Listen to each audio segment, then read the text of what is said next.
You're listening to Winnipeg's Classic 107. My name is Simon Rusnak. Imperfect Harmony is a free virtual concert series produced for the Gwen Sector Creative Living Center, featuring local virtuoso players and musicians from the Winnipeg Symphony Orchestra. Yuri Hooker is a longtime member of the WSO, has been principal cellist since 2004, and has put together a very special program with a very special guest. To tell us more, I've reached Yuri. Hello, great to see you. Hi, it's great to be here. Yuri, I want to start off by asking, how have you been keeping the past few months? I've been doing very well, thanks. Yeah, it's been lovely having a little bit more freedom, and of course now this week things have changed, but it has been. I can't really complain. I've been really blessed. Well, I'm glad to hear that. And we last spoke a few months back ahead of an online show in which you performed with your longtime pupil, David Liam Roberts, a pair of cellists sharing the virtual stage together. Now, not to diminish that relationship at all, because student teacher is very special. But this next concert has a family connection. You'll be performing with your son, Ari, at the piano, right? That's right. Yeah, yeah. So tell us about what that's like. It's got to be so special. It is absolutely, and it's the first time that Ari and I are playing together professionally. Of course, we've played together before, but it was the first time where we actually had a program where we went through it together, talked through it, decided what I wanted to play, what he wanted to play, and then worked together and rehearsed over a number of weeks to bring it together. So yeah, it was a really, for me, so far a unique experience, and hopefully one that we'll do again. Well, you mentioned that it's your professional debut alongside Ari. Is it his first time performing professionally? Did I read that correctly? Yep, I would say that that's true. Yeah. And so he's a 16-year-old pianist who's been performing in the scene, though, right? This isn't Yeah. definitely his first time in the spotlight that way, right? Right, sure. Yes, he's done really well in local competitions and things like that. But this is the first time where it's more of a professional venue. Mhm. Oh, well, that sounds so fantastic. Now, let's talk a little bit about this program. The program is titled Scenes from Childhood, and naturally, the title comes, I would imagine, from the Robert Schumann Kinderszenen, right? Yep, that's right. Yeah, and in fact, one of the pieces that we're playing on the program is from that set, the Tramorai, of course, and that and the title was inspired, and the whole program was inspired by a CD that Ari used to listen to all the time when he was little. And it was funny because it was a CD that somebody gave to me that I just, people give you stuff, and you CDs, especially as a musician, and sometimes you just never get to them. And I had not really spent any time listening to it, but somehow he found it in my library, and he latched onto it and listened to it for years, every night. So tell us uh, about this CD. Which CD was it?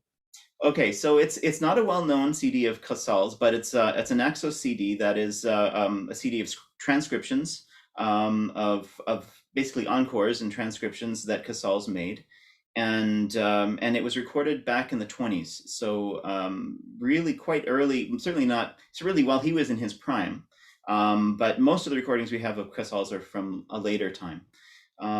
And what I would found, I mean, I knew that Ari listened to it, and I thought it was cute and really neat and stuff like that. But at the same time, I never really spent any time listening to it. And then when we had the opportunity to play together, the idea may have come from Michelle, my wife, that well, why don't you do stuff from that CD?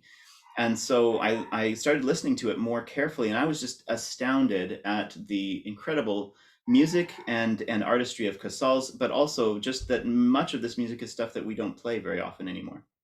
I mean, you mentioned just how one of the foremost cellists of the 20th century, Pablo Casals, and to have such an early recording of his, you shared the link with me. I mean, encores and transcriptions, and we mentioned the Traumerei, the very famous selection from the Kinderszenen of Robert Schumann.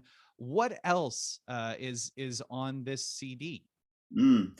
Well, there's another piece by Schumann, which is not from the Kinderscenen, but it's called the Abendlied, and it's become really one of my favorite works. It's one I want to play over and over again.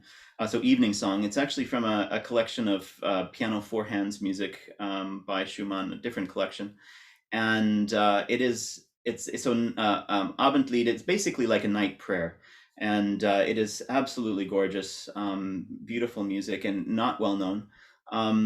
And the other piece that really grabbed me and was always one of Ari's favorites as well is Popper's Chanson Villageoise, so song or village song. And it's just kind of this bustling with activity, this this piece. And what really struck me as I listened to it was how incredibly free Casals was with his time, with a sense of pulse and tempo. He rushes in some places, other places he just pulls it right back, and it's just it's alive and vibrant, and it's just so totally different from how we conceive of how we should play in tempo nowadays.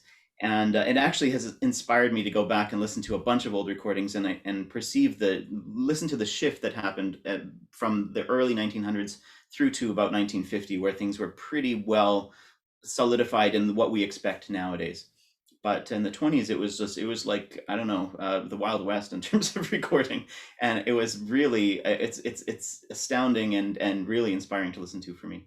Well, can we talk just a little bit more about that shift that happened in terms of a freedom of playing? I mean, do you know why that happened? I'm curious. Hmm. Was that a direct result of recording and more people hearing each other and kind of standardizing the process, or was there something else there that caused that shift? Yeah, I mean, I think I'm speculating somewhat here, but definitely recordings had a part to play. I think when you listen to Joachim, for instance, in the first decade of the 20th century, playing stuff, and even in this Casals recording, there's much less interest in vertical togetherness. It didn't really seem to be a thing. Like people didn't seem to really care that much.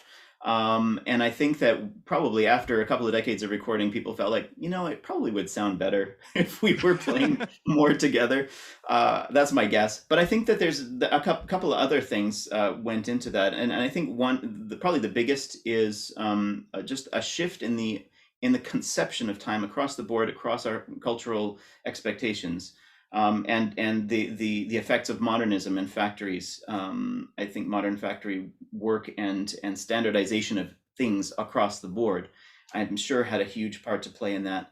And then I think the other influence is probably the influence of jazz, which from the beginning, from the recorded, I mean, it grew up in the recorded age. Yeah. It is standard, like very, very even time. But if you listen to classical music from 1900s onwards, it is so flexible. Like the craziest performers nowadays don't have anything on people like Joachim or early Casals and stuff like that. It's really astounding to me. So I think that there's been a huge change in our conception of time over the years, over the last 100 years. Well, it's so cool to hear that you're going to be exploring that more renegade, rogue, free idea of time alongside your son Ari in what should be a great show. And I mean, we've touched on just a couple of the composers, but so diverse. And that's what's so cool about this disc. I mean, a disc of encores immediately implies to me that it's just thrilling stuff that the audience is going to know and that they're going to enjoy. And it's music of Popper, like you said, and there's music of Schumann, but also Granados and Godard Mhm. and Rubinstein. And so, Ari, I'm just so thrilled that you and Ari are performing this music together. Yuri, thanks so much for taking the time to chat with us at Classic 107 today. It's my pleasure. Thanks, Simon. Yuri Hooker performing on the cello alongside Ari Hooker at the piano in Scenes from Childhood for the Gwen Sector Creative Living Center in Perfect Harmony virtual concert series. The concert streams as of May 3rd and remains available thereafter, and you can register for the event by following the links up at classic107.com under the events tab.